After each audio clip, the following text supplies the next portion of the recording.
Acompanhe agora mais um tema doutrinário do Evangelho de Jesus. Nessa semana, estamos falando sobre esse tema, sobre esse capítulo que se chama Estranha Moral, e nós estamos tendo o cuidado de procurar sempre as informações trazidas pela literatura espírita a respeito, as considerações sobre, evidentemente, sobre esse assunto que estamos tratando. E achamos, assim, dezenas de informações trazidas pelo Espírito Emmanuel, por André Luiz, por Humberto de Campos, por Joana, por Manuel Filomeno de Miranda, Viana de Carvalho. Vimos dezenas de informações a respeito desse tema, porque parece que é difícil a gente entender Jesus falando que era para dividir as pessoas. E, na verdade, há uma interpretação equivocada do que ele disse, e nós vamos entender ao longo das nossas singelas palavras o que quer dizer: eu não vim trazer a paz, mas a divisão, sendo que ele é considerado o príncipe da paz. E ele diz: a minha paz vos dou, a minha paz vos deixo. É porque nós muitas vezes entendemos paz como consumo, como alguma coisa de ordem imediata, de ordem material. E as pessoas que adquiriram patrimônios, bens materiais, nem por isso elas são detentoras de paz. Então, paz é com consciência, com serenidade, é com equilíbrio, é colocando a palavra do Evangelho nas nossas vidas. E Humberto de Campos, que foi um grande literato, membro da nossa Academia Brasileira de Letras, e depois, quando ele retorna ao plano espiritual, ele passa a escrever pela psicografia de Francisco Cândido Xavier. São muitos os livros que ele trouxe, e dentre esses livros, os mais emblemáticos é Brasil, Coração do Mundo, que nós até temos falado eventualmente sobre ele, nesse período de grandes desafios para o povo brasileiro. Trouxemos há poucos dias uma informação sobre Ismael, e a gente começa falando sobre Humberto de Campos, naquele dia que a gente falou sobre Ismael, o anjo protetor do Brasil. Na palestra que foi proferida pela Eusi e pela Eusita, lá na mansão, no dia das comemorações do aniversário do codificador, ela também começa falando sobre Humberto de Campos, naquela passagem que Napoleão recebe o codificador. Então, os livros mais emblemáticos é Brasil, Coração do Mundo, Pátria do Evangelho, e Boa Nova, que ele vai contar a história do cristianismo primitivo. E esse livro chama-se Crônicas de Além Túmulo. Então, são histórias que ele está contando do plano espiritual. E no capítulo 24, esse livro é de 1937. A semana passada a gente fez um desafio que era de 44, agora nós recuamos mais um pouco no tempo. 1937, ele está falando a paz e a verdade. E aí ele inicia assim: os grandes, nós não vamos ler o texto todo, porque ele é bastante extenso, mas pode ser conferido em casa. Os grandes espíritos, sob a tutela amorosa de Jesus, dirigem os destinos da humanidade. Reuniram-se há pouco tempo nos planos da erradicidade para discutirem o método de estabelecerem o gênio da paz na face da terra. Então, esses espíritos luminares, sob o comando de Jesus, eles se reuniram para discutir, para chegar a um consenso como deveria ser estabelecida, como deveria ser trazida a paz à Terra. É isso que ele está falando. E aí ele vai falar que chegaram gênios de diversos outros planetas. E esses luminares, eles iniciam o discurso deles, essa reunião, lembrando a humanidade de todos os desatinos que já foram cometidos, de todas as guerras, de todas as barbaridades, de todos os equívocos que foram cometidos pelo homem. E ainda diz mais: nós estamos saindo de um conflito universal. Ele está fazendo referência, porque aqui em 1937, então já havia terminado a Primeira Guerra, e que depois vem a Segunda Guerra, praticamente é a continuidade da Primeira, mas havia terminado a Primeira Guerra, então ele estava conclamando as pessoas a terem mais serenidade, mais equilíbrio para estabelecer a paz. Já tinha tido guerra demais, já tinha tido conflito demais. E eles seguem, e depois de um tempo eles retornam para aferir, para conferir o que tinha acontecido. E chegaram aqui na Terra e tinha mais guerra ainda. Povos degladiando com povos. 1937. Parece que é ontem, né? As histórias, sempre que a gente está contando, são sempre histórias muito atuais. A memória é bem atual. E aí ele diz, no final vai dizer o seguinte: a essa altura, quando a confusão de vozes se estabelecia no recinto iluminado, porque estava todo mundo querendo saber por que tinha tanto desentendimento, tanta briga, tanta confusão, onde se reuniam as falanges espirituais do infinito, o gênio da verdade, que era o supremo diretor desse conclave angélico dos espaços, exclamou gravemente. Então, o gênio da verdade vai dizer por que estava acontecendo isso. Ninguém na Terra poderá colocar outro fundamento a não ser o de Jesus Cristo, o da paz. A evolução moral dos homens será paga com os mais penosos tributos de sangue das suas experiências. Então, se a gente ainda está com essa belicosidade toda, é porque nós não conseguimos ainda entender a paz de Jesus.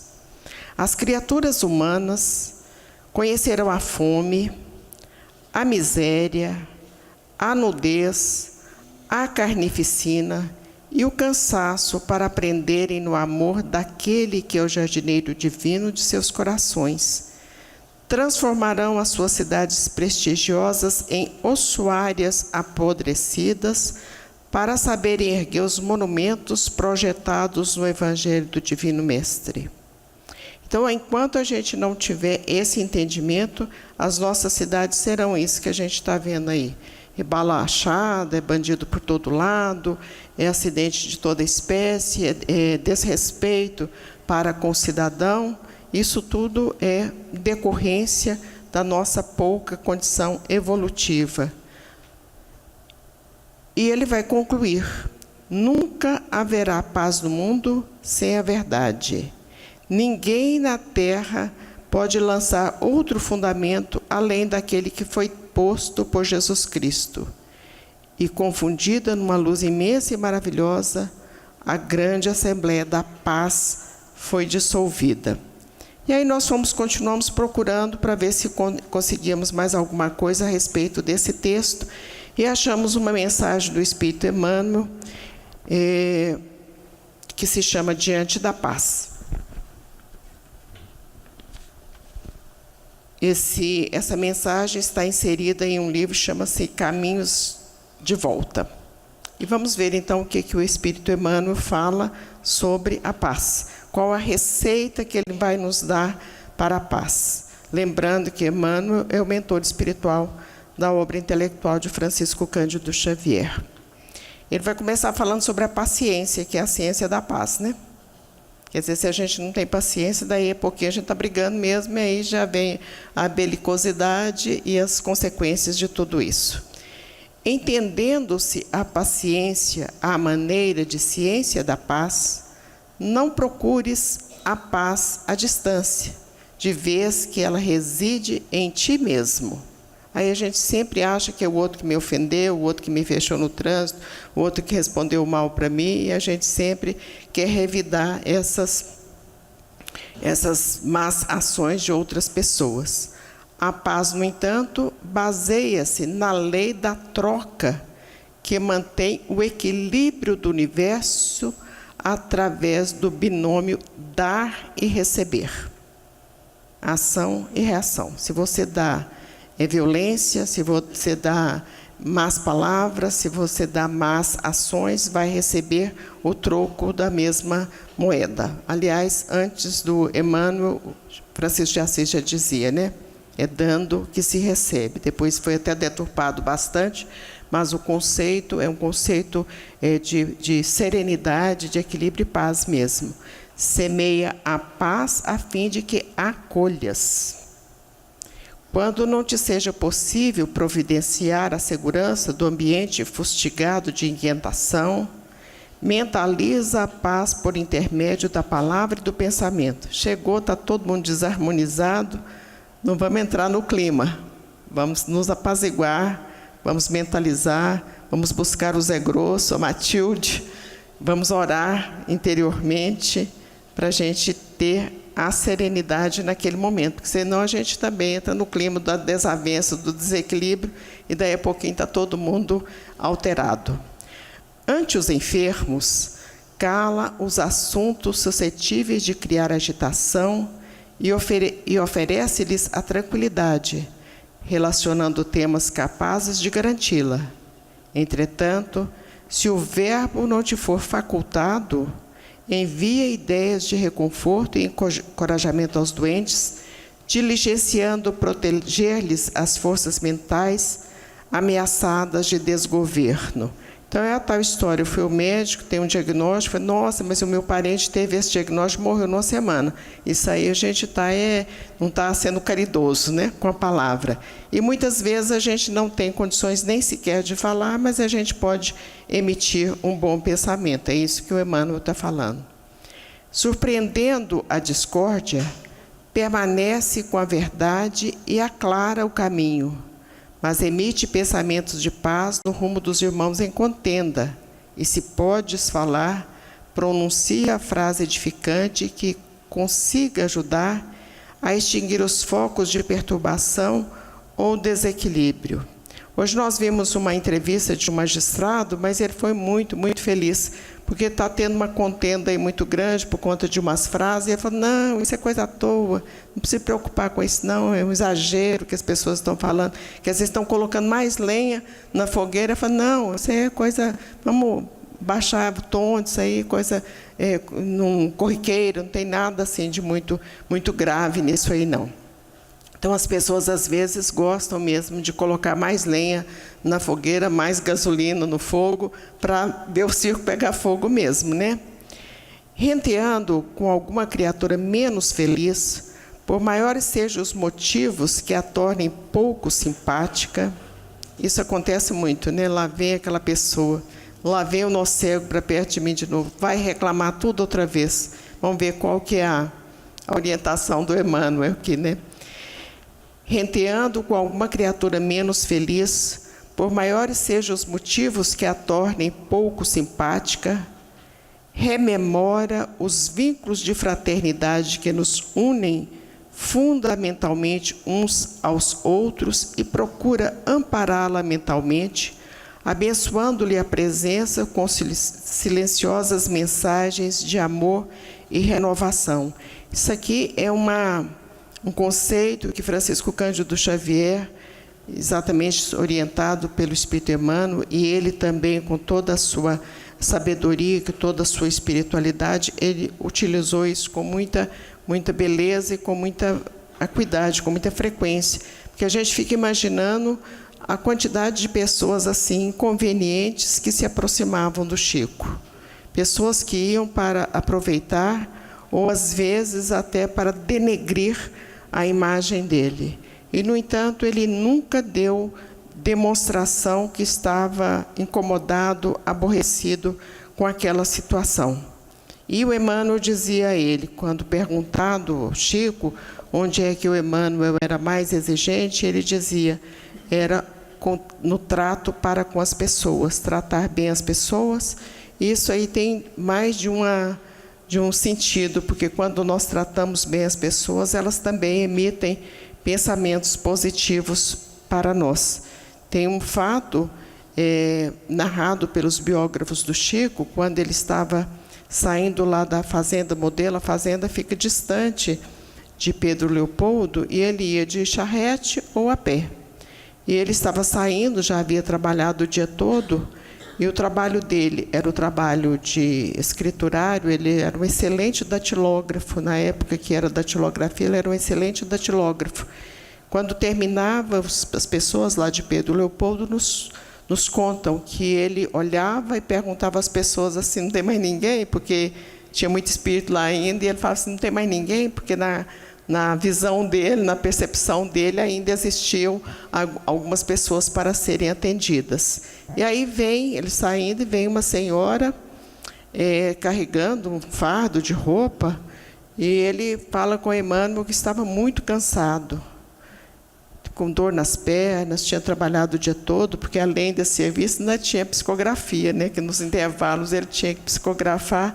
Muitas das obras, sobretudo Paulo e Estevão, foi psicografado nessa fazenda. É uma história linda, a história da recepção dessa obra Paulo e Estevão. E o Emmanuel dizia para ele: agora mesmo vai passar a dor. E andou mais um pedaço, está doendo as pernas, o Emmanuel fala: agora mesmo vai passar a dor. Quando ele viu a mulher do outro lado, o Emmanuel falou assim: a hora que você encontrar com essa mulher, vai passar a dor. Ele pensou: agora ele vai falar para eu carregar a trouxa de roupa dela. Aí eu estou acabado mesmo, né?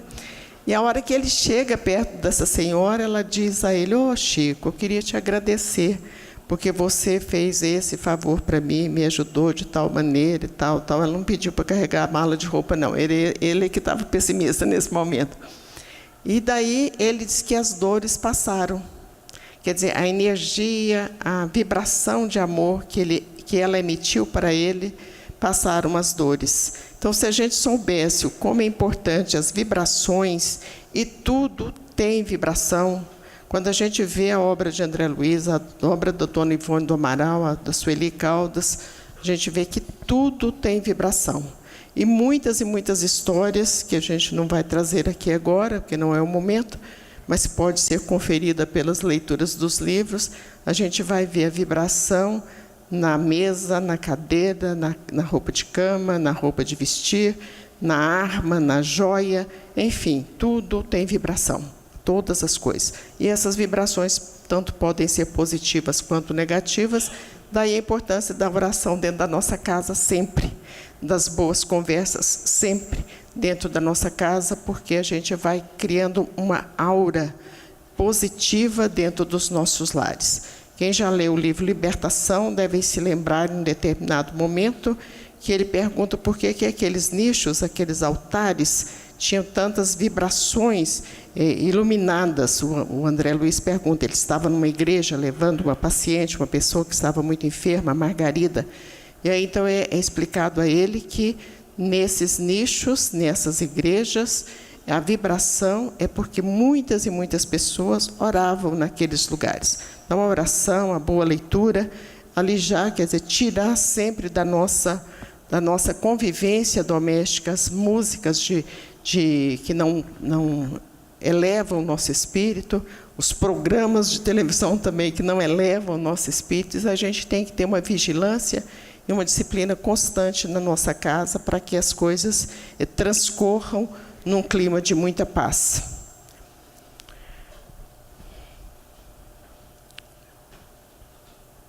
Então, vamos repetir aqui. Renteando com alguma criatura menos feliz, por maiores sejam os motivos que a tornem pouco simpática, rememora os vínculos de fraternidade que nos unem fundamentalmente uns aos outros e procura ampará-la mentalmente, abençoando-lhe a presença com silenciosas mensagens de amor e renovação. Se recebes notícias acerca das aflições e provas de alguém, endereça a esse alguém pensamentos de compreensão e consolo que lhe favoreçam o reajuste. Não é passar um assunto para frente, não, né? Por isso que o Chico dizia que a gente tem que ser estação terminal da fofoca. Conversando, acalma os que te ouvem. Aí, então, a voz também tem que ter equilíbrio até na tonalidade, né? Escrevendo, articula imagens de otimismo e confiança, serenidade e alegria. WhatsApp, YouTube, Face, qualquer coisa, vamos focar em coisas boas quando formos encaminhar alguma coisa, porque também não é obrigada a acordar e mandar para todo mundo bom dia, ou boa tarde, ou boa noite, né? Tem gente que tem 200 grupos, aí fica uma coisa tenebrosa. Lembrando amigos ou inimigos, envia-lhes os votos de êxito nas tarefas e compromissos que abracem. Emitir os pensamentos positivos. Seja a quem seja, auxilia com quanto puderes, a fim de que todos os que se comunicam contigo permaneçam em paz e alegria. Lembramos agora no último, estávamos numa fila nessa última eleição, e um senhor que não conseguia parar em pé. E ninguém tomou providência para arrumar uma cadeira, passar ele na frente, fazer alguma coisa. E a hora que a pessoa tomou essa atitude, mas ele agradecia tanto, de coração mesmo ele agradecia, porque acho que já fazia muito tempo que ele estava lá, escora daqui, escora dali, cai daqui, cai dali. Todo mundo, não é comigo, não tem nada com isso, né? E aí a pessoa que tomou a providência, arrumou uma cadeira, pediu para passar na frente e tal, ele ficou muito, muito comovido e muito agradecido. Então, isso não custa nada para a pessoa fazer e ainda adquire um voto de simpatia, de pensamento positivo, né? Cada consciência, na excelsa criação de Deus, é núcleo de vida independente na vida imperecível. Então, nós vamos continuar. A vida é imperecível. E não adianta a gente fazer esforço para ficar livre dela, não, porque ela é imperecível. Então, o esforço que a gente tem que fazer é para ter paz. Reflete na importância da tua própria imortalidade e recorda, onde estejas, que a paz de teu ambiente começa invariavelmente em ti. A paz do mundo começa em mim. Que Jesus nos abençoe. Muita paz.